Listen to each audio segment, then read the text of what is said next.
Hi there, welcome to BSF Recovery Team. If you saw in one of our recent videos, we got the wrecker stuck. We were going to winch it out with the front winch, but it wouldn't spool in for us. So today we're going to diagnose what's wrong with the winch and repair it. We should be able to do that with just a simple test light. I'll show you how. First thing we got to do is take the cover off of the solenoid pack.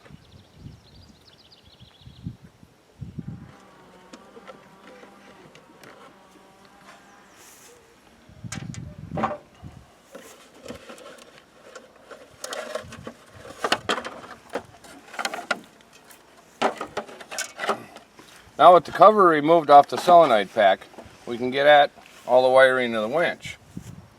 And the first thing we want to do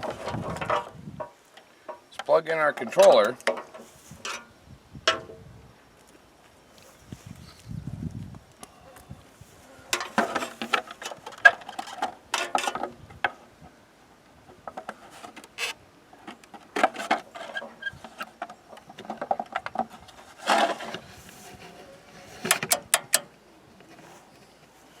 Can you hear that? That's the solenoid for the power in clicking, but the winch motor doesn't move. But it does power out. That probably means we have a failure in one of the solenoids. An easy way to determine which solenoid does which, we have two here on this winch, is to just put your fingers on one and see if that's the one that's clicking.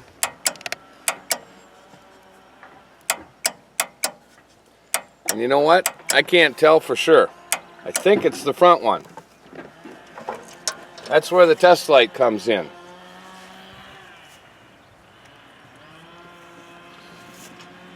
Ground the test light somewhere on the winch. This is our power in from the battery. See, our test light lights up. I don't know if you can see that in the bright sunlight. And then it splits and goes to each solenoid.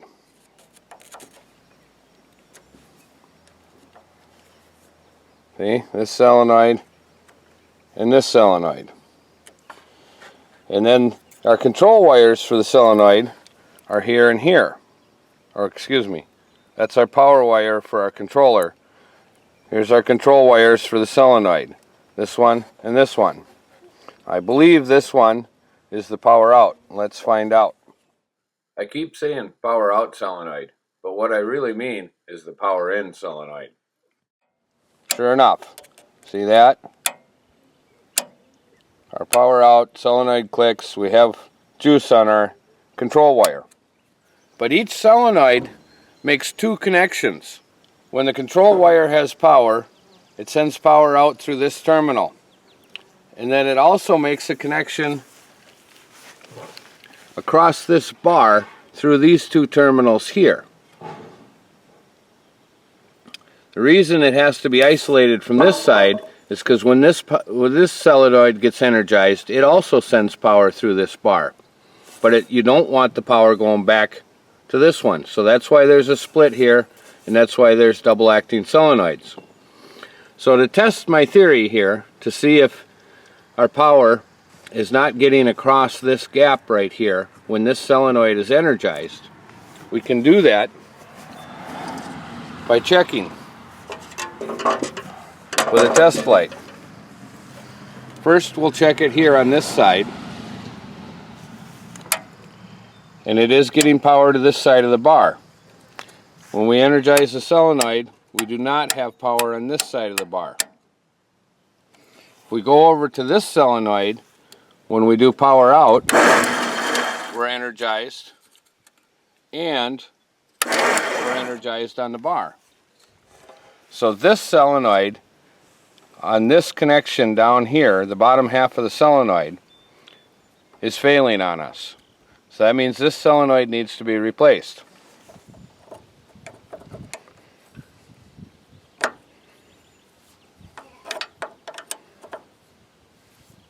I'm guessing that's been on there for a long time. I believe it has.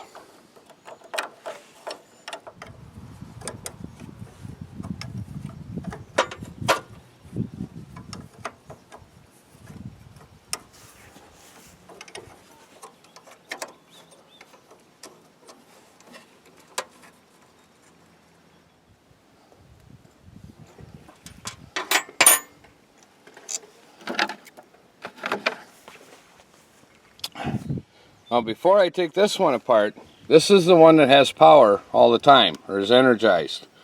So to keep from making some sparks, if I hit the wrench on the winch or on the bumper or something, we got to disconnect the battery.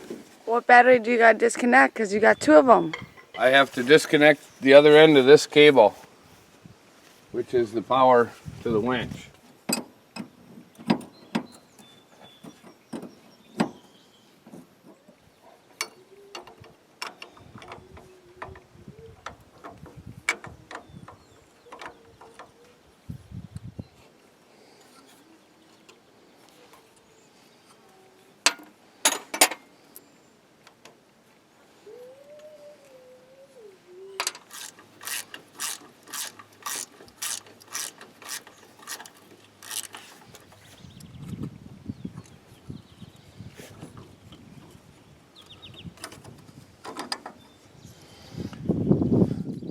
Okay, now with the solenoid removed, we can go to the parts store and see if we can get a replacement.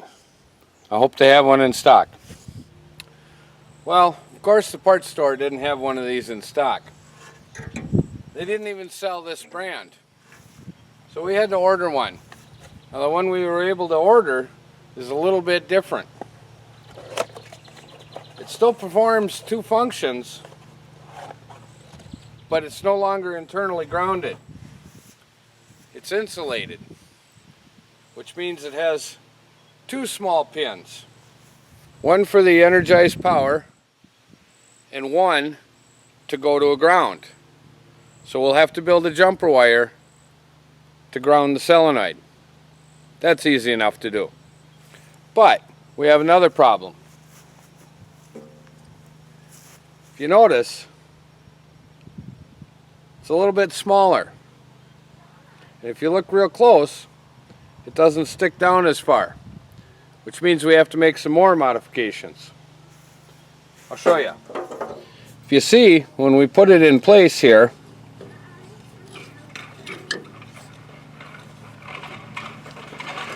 a couple of problems. First of all, the mounting holes are up here. And second of all, these studs don't reach all the way down to this plate. Fortunately, this plate's aluminum. It'll be easy to modify. And that also means that this angle plate that goes on here doesn't quite reach or line up properly either.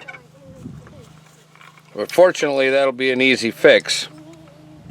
We'll just slot out the hole more. And this one, we'll just put a little bend in it and another bend so it lines up. Okay, you can see we modified our slot here. So we made this little angle bracket fit, and we made our little ground wire, and we put the new mounting holes in. So now we'll see how that fits.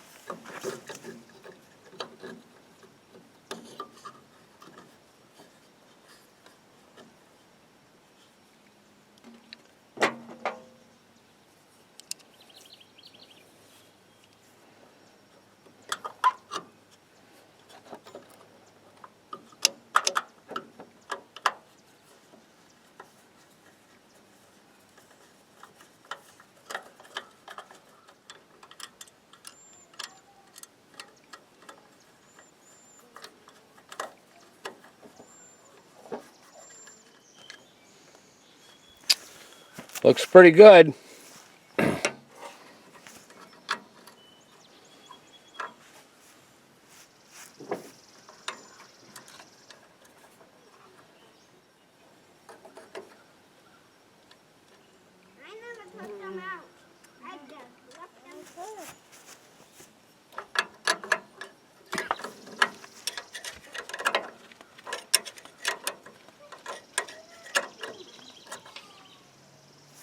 Okay, now for this bar under here. I think what we'll do is we'll take this end off. Hopefully we don't break the solenoid doing it, so we can bend it properly so it fits nice and.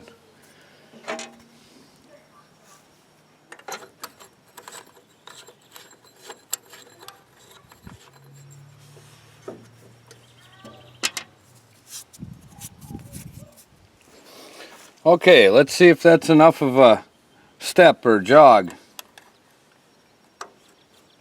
That ought to work real nice.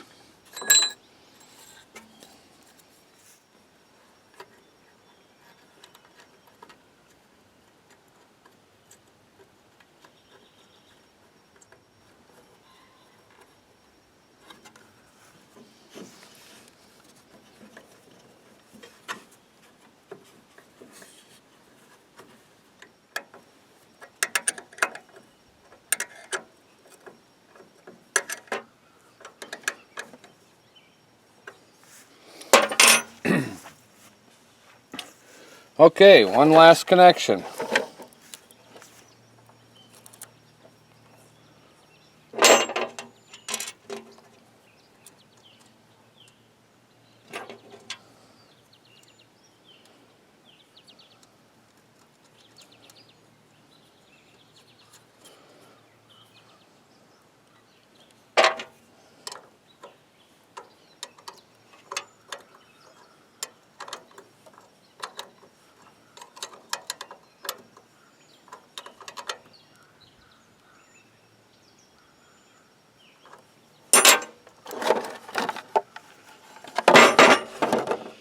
Now, we'll connect the battery, see if it works.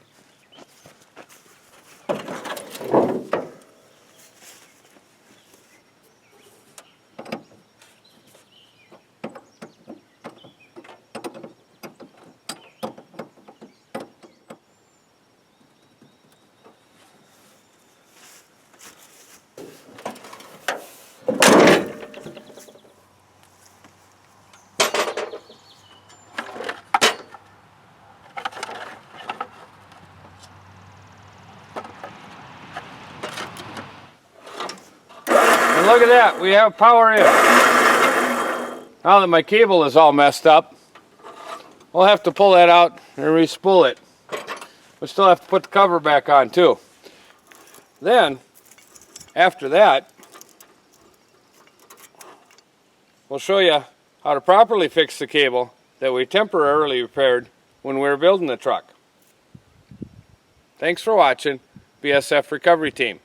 Keep wheeling, stay safe, and maybe we'll see you in the woods.